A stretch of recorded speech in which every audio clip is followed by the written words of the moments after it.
Now in this creek right here, there's spotted bass, there's smallmouth, rock bass, red eye, whatever you want to call them. There's, well, that's the three. Oh, there's catfish also. Ooh, Lord. Folks, I just pulled up here and parked. And all of a sudden, there's about 3 buzzards just flew up here, started flying around over my head. One of them lit in a tree right there looking at me. I don't know if that's good or bad. Hello, folks. Welcome to Rocky Drake Outdoors. I'm Rocky Drake. Today, I'm probably crazy for coming up here and fishing because today it's supposed to get up over 100 degrees. And they said the index could be like 105, 110. One of the hottest days of the year. But when it's like that, it's a good time to wade up a creek, and that's what I'm gonna do. I'm gonna wade up this creek right here behind me. And this creek right here, there's a real famous person, actually 2 famous people that used to fish this creek. One of them actually used to live on it. And at the end of the video, I'll tell you who they are. And today I'm doing it with this here pole. Oh, look here, I'll show y'all this pole right here. This pole right there, hanging out of the back of my truck. That thing's so long I had to put an orange ribbon on it to haul it up here. It's been a long time since I fished with a cane and pole. Don't y'all look young with a floppy cane pole. Now this creek right here, last time I fished, I seen 5 otters in it. Sure did. So I'm kind of wondering if there's any fish left in here. If I can just catch 1 fish on this cane pole, that's all. If I can just catch 1, I'll be happy.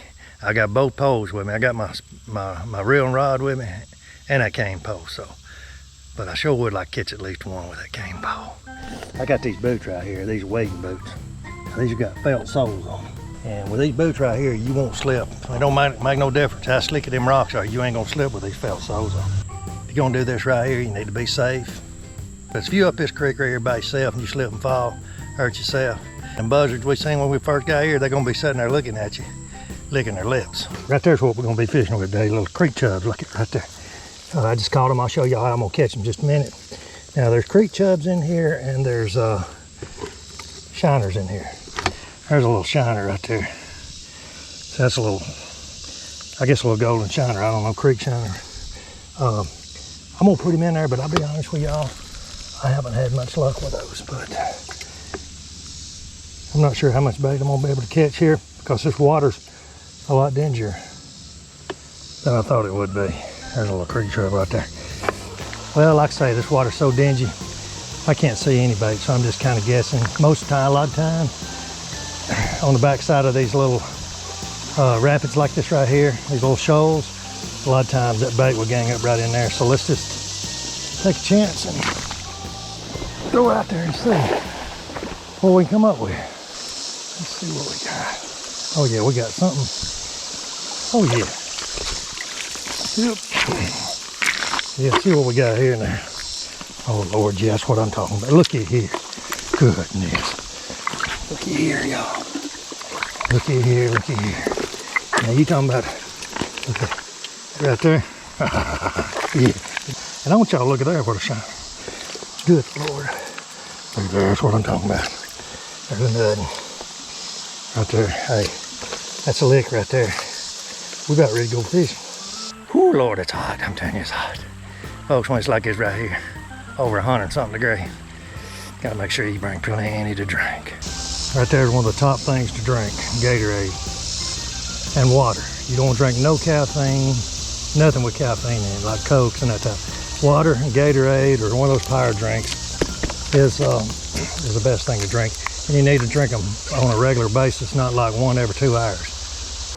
But folks, I'm putting my minnows, my creek chubs, see down in there? There's probably about 15, 20 down in there right now. This thing here just kind of floats along with me here. This is a bigger size. You want to get one where the door goes in. That way, when you get one out, you can just reach in there. So if you get one with the door coming out this way, if it catches on something, it'll open the door and let all your minnows out. Let's put us one of these stone rollers on here. You see kind of how I got my pole here. That line I got on there is the same length as the pole. That way I can hook my hook in the end of it, just like that right there. Okay. I'm gonna hook these little boogers right up through the snoot. There we go.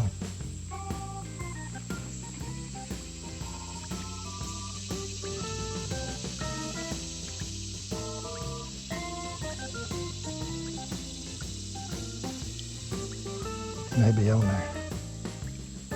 Oop, he's messing with it. I got it. Ooh, God, y'all see that? I almost had him. There goes smallmouth. Goodness. I don't know if he'll bite again or not. Let's see. I knew there's gonna be one right there. Oh my goodness. Put a fresh minnow on, see if I can get him to bite it. There we go. And got a little wiggle to it now. Try right there. There he is, he got it. Did you see him boil on it right there? He's got it. We finna catch it. And I got him. I got him, y'all. It's a good one too. Oh my gosh. Cane pole. I don't know what I'm gonna do with him now. Boy, it's a good one there now. I mean, I can't really, man, you know what I mean? So, I'm gonna have to back up here and get him up on the bank. Oh yeah, that's what I'm talking about. Smallmouth here, I'm telling you, nice one too. Oh yeah, look at him jump. Well, I can't, folks, this is the first time I've caught a fish on a cane pole. And I don't know what to do with him, really, to be honest with you. I guess I'm gonna pull him up on the bank here. Got him hooked good. Oh, a nice fish here. Yeah, it is. On this cane pole. Yeah, look at that. Ooh, yeah. This, like I said, little bitty hook right there, little number 2 hook just right in the corner of the mouth. Yeah, I'm feeling better now. I'm gonna be honest with y'all. I was beginning to wonder, because I done fished it a long way down this creek. But I think I might have got down here where they at, yeah. Folks, just turned that smallmouth loose. I was gonna show you turning it loose, but I cut the camera off. Anyway, I just turned her loose right here. I'm gonna show y'all about my pole here now. This cane pole right here, look at it. That pole right there, over 16 foot long. You gotta walk from here down to the end of it. Now, we're gonna walk down there and I'm gonna show you my line. Now, at the end of this pole right here, I got that line right there tied on about 3 inches down the end, right there, with a granny knot. And it's ultra light. When I say ultra light, let me show you what I mean here. See how ultra light it is. See there, it's ultra light. Look at that. Yeah. And this line right here, 8-pound test, and I got this little number 2 hook tied on the end of it. And I'm just free lining. I don't have any weight or nothing on. It's that little number. You don't want a real big hook to do this right here. See that little number 2 hook right there? That fish was right in behind that log right there at Forks. And I missed him the first time. And I kept throwing back in there, and he wouldn't bite. So then I put a fresh minnow on, threw back in there a couple more times, and then finally he just ran up there and got it. We got this big long log right here laying down in the water right here. And you can tell by that bank right there how steep it is. I'm gonna say it's probably 3 or 4 foot deep over there, which is pretty deep, and it shallows up as it comes on over in here. So anyway, that's what we're gonna look for today. And there's a little shady area right in there. So I think we'll catch some more. I have to put all my stuff in this little plastic thing right here, so that way it don't get wet. See what we got in here. Well, let's see. Now, let me show you something too. I froze these things. See, they're still froze. I put them in the freezer last night, and that way they'll stay cold throughout the day, and as they thaw out, they'll be colder when I get ready to drink them. So, hey, I just froze that, and also water. See that water right there froze. I got me a little snack too, see? I got me some sardines, Wild Pacific sardines. Bought me some crackers. So I got about whatever that I need in here. And there we go. Whew, right there, that's what I like. Lord have mercy. Ah, boy, it's good. And it is smoking hot today. Nice little creek right here, a little skinny creek, not very wide. I'll tell you what, I done waded way down this creek here, and that's the first bite that I've actually got right here. Most of the time, this time of the year, these creeks are really low. So you got just individual deep holes, and a lot of fish will gather up in them deep holes, and it makes them a whole lot easier to catch. But that ain't the case today, that's for sure, because they could be anywhere up through here. It's deep enough for, you know, they could just be out in the middle, or a lot of places these fish could be. So they're gonna be a little bit more challenging to catch, which I'm okay with that. There he is. He's got it. And I got him. Oh yeah. Oh! Did y'all see that? Oh, that little booger, what is it? Oh man. Hey, little spotted bass. Oh man. I figure there's gonna be one right there. That just looks like a good place for it. Yeah, little old spotted bass, bless his heart. He won't doesn't matter. Well, at least we caught one. There we go. Yep. Now I'm wading down the stream. It's really best to wade up. It's just where I'm at here in Tennessee, the law is you have to have permission from the landowner if your feet touches the bottom of the creek. And so I was real limited on where I could park. And I have permission from this landowner that owns this right here. But it's just not a place to park downstream from his place. So I'm actually just, but you know, hey, sometimes it might make them bite because it stirs the bottom up and washes stuff down there to them. So, I mean, you know, I don't really think it really matters that much. But the ideal situation would be to wade up. That way all the silt and stuff will go behind you as you wade up. See how the silt is right there? But I think it's all right like this. I'm ready to catch nothing, I know that much. This ain't gonna be easy. Not with this cane pole today.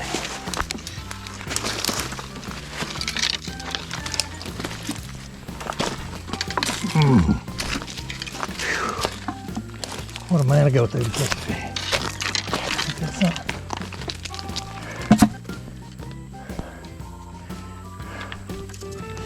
God, it's hot, y'all. Okay.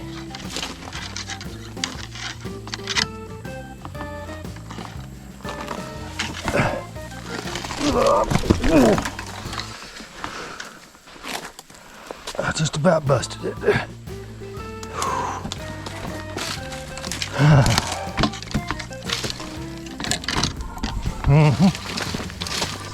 Folks, years ago, over 20 years ago, I had a TV show back in the 90s, and it was called Rocky Drake Outdoors. This is just a regional show in the area that I live there.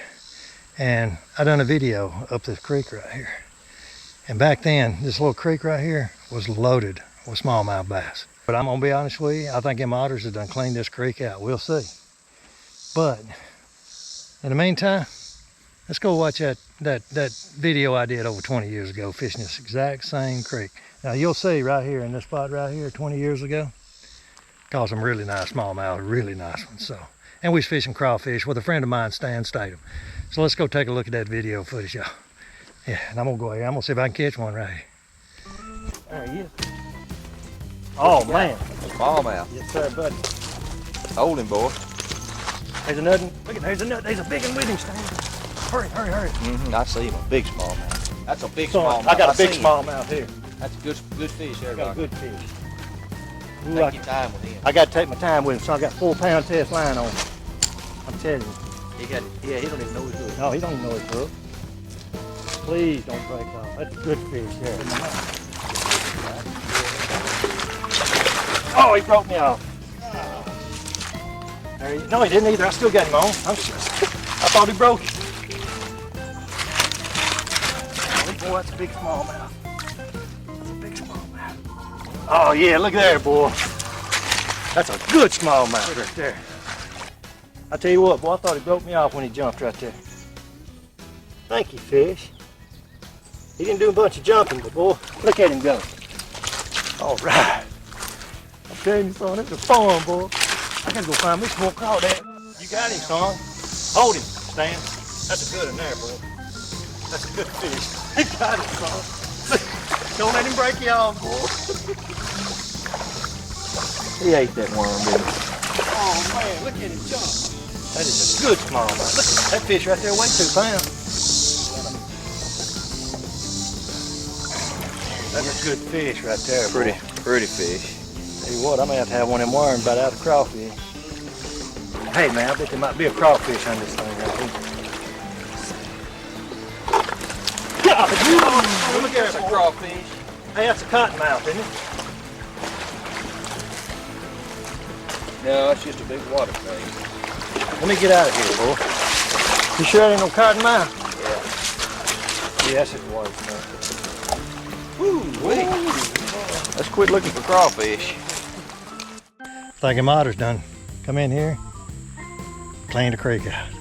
They say them otters, they will travel 5 or 6 miles cross country to get to a body of water to eat fish. And fish ain't the only thing they eat. They eat frogs, they eat grasshoppers, they'll eat whatever. I mean, they like to eat.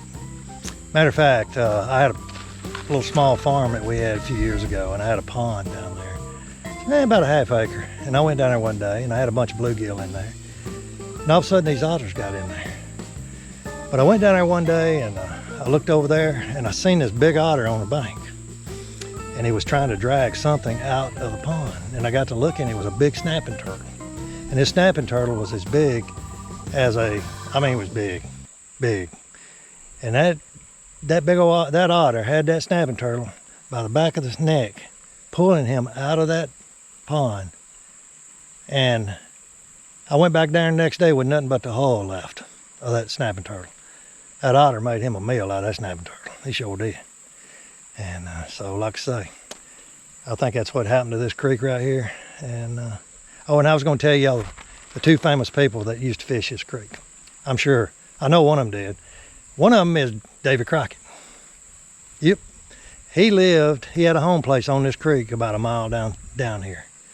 And it's documented. I mean, it's a fact. And then the other person that used to fish this creek, he lived up the road here at Lynchburg. His name's Bill Dance. And he grew up learning how to fish on this creek right here that I'm fishing in. Folks, I appreciate y'all tuning in, and we'll catch you next time. We tried. That's all I know to do. We tried.